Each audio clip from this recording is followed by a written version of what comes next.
Chicago. Music. Music po. Diba, tayo po tayo. Palapahan po natin. Yan. Parang kailangan ko sinanay. Diba tayo? Sweet innocence, he would take revenge with wonderland, but the words he spoke left them all this good, and God meant it all for good. Po, masaya po kayo lahat. I love you. Kaya nakatibawot. Oo, lagi nakabili. At para lang natin magay tayo. Happy birthday, ma'am. Kiss. Kiss daw, kiss. Kiss. Yun. Parang, ilan taon na po kayo nagsasama, tay? 45? 45? Ayan. So, maraming salamat po, tay. Okay po. Happy birthday.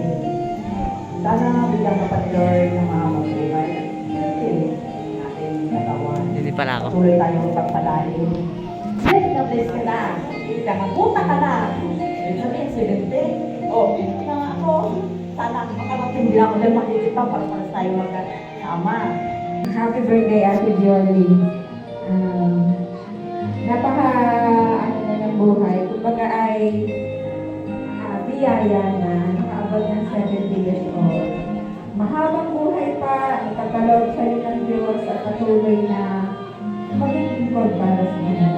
Maraming salamat dahil magkapareho tayo ng mga Kristiyano. God bless you at happy birthday. Happy birthday sa inyo. Wala akong matutungkong sa inyo. Nakita ko napakabuti kong ina sa inyo mga anak, sa inyo po mga apo. Kaya, napakabait ko sa akin. Kaya meron po tayo maraming salamat po. At sa po ay umababa po ang inyong buhay at makasama po namin kayo ng habang panahon. Happy birthday po. Maraming salamat sa Panginoon dahil ito, tayo ay binigyan pa ng Diyos ng habang buhay, kayo mag-asawa. Lalo-lalo ka na, Sister Jolie. Salamat sa Panginoon, naabot mo ang 70. Sana maabot mo rin yan para magpakita pa tayo. Hindi lang dito, kundi sa lahat ng Lord. Salamat sa Panginoon dahil ang mga anak mo na andyan sila na patuloy na sumusuporta sa inyong mag-asawa. Andyan din ang inyong mga apo na masaya ikaw kayo mag-asawa ay kasama niya. Happy birthday sa iyo. Dalangin ko na magpatuloy pa tayo at ngayon din sa ating pananampalataya. Tinataas ko kayo mag-anak sa Panginoon. Kaya maraming salamat. Happy birthday.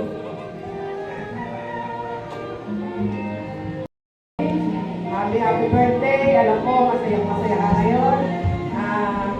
Sana patuloy kang makalooban ng Panginoon, ang malakas ng katawan, at marami pang karawan at pagkaloob sa iyo. Ikaw po. I love you, Ate Yoli.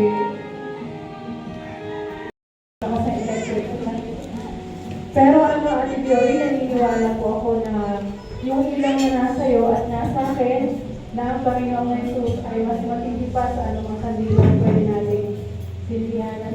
Tapos, happy birthday Ate Jolie, at si Ate Jolie po ay mabuting example dahil ang kanyang family, siya po ay naging ilaw talaga ng tahanan.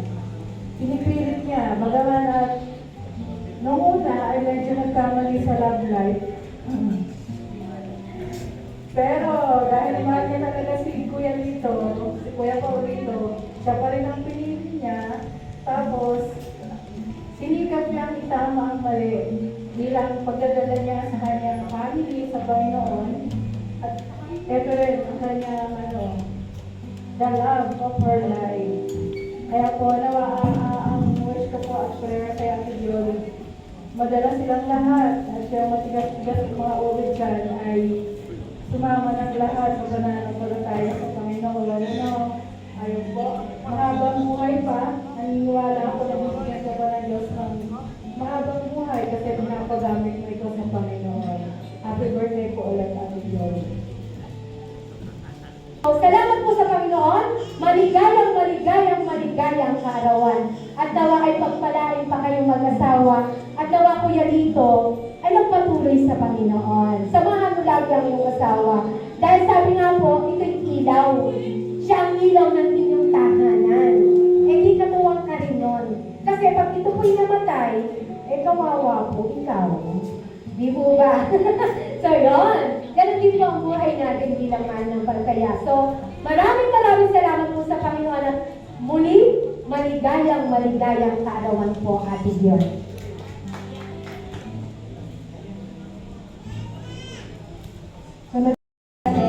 Isa ako sa bahagi na napakasayang araw na ito para sa iyo. At salamat sa Panginoon kami sa edad mo. Si Tessa ay napakaganda mo pa. Malakas at katawang. Yun. Sana abutin mo yung ganyang edad na malakas at maganda ka. Happy birthday, Ate Dion. Binuo ko itong mga adjective na to dahil ito ang pagkakilala ko sa iyo. Ito ay hinawa ko sa pangalan mo. So B is for victorious. Victorious kasi kilala mo ang Panginoon eh. Dahil ang lahat ng nasa Panginoon ay isang victorious siya. Dahil kung wala ang Panginoon, wala tayong tagumpay. And I is for industrious. Dahil kapag naririnig kitang nagpapatotoo, naririnig ko kung gaano ka kasipag dahil yung mga puyat hindi mo alintana eh para lang magampanan mo yung trabaho mo at para may tulong ka sa iyong pamilya. And O is for obedient. Yan. Obedient sa Panginoon at obedient din sa kanyang asawa kay Kuya, no? Kaya napakapalad ng pamilya mo dahil ikaw ay isang obedient sa Panginoon at obedient sa iyong husband. And sana tayo. L is for loving. Yan. Loving, very loving siya sa kanyang mga anak. At of course, sa kanyang asawa kay Kuya, no? At higit sa lahat sa Panginoon. Alam ko na mahal niya ang Panginoon. And Y is a yielded life. Yan. Saksi ako kung gaano suko ang buhay mo sa Panginoon dahil hindi mo pinababayaan ang tungkulin mo sa Panginoon dahil nga ang buhay mo simula pa nung marinig ko nung kabataan mo na mahal mo ang gawain ng Panginoon. Kaya maraming salamat at every time na nakikita kita sa church ay parang nakikita ko ang aking nanay. Di ba minsan nga sinabihan kita nagpa-picture tayo dahil nakikita ko yung medyo kahawin ko kasi ang nanay ko. Kaya happy birthday, Ate Bioli, at isang kagalakan na makadalo ako sa napaka memorable na pagdiriwang mo.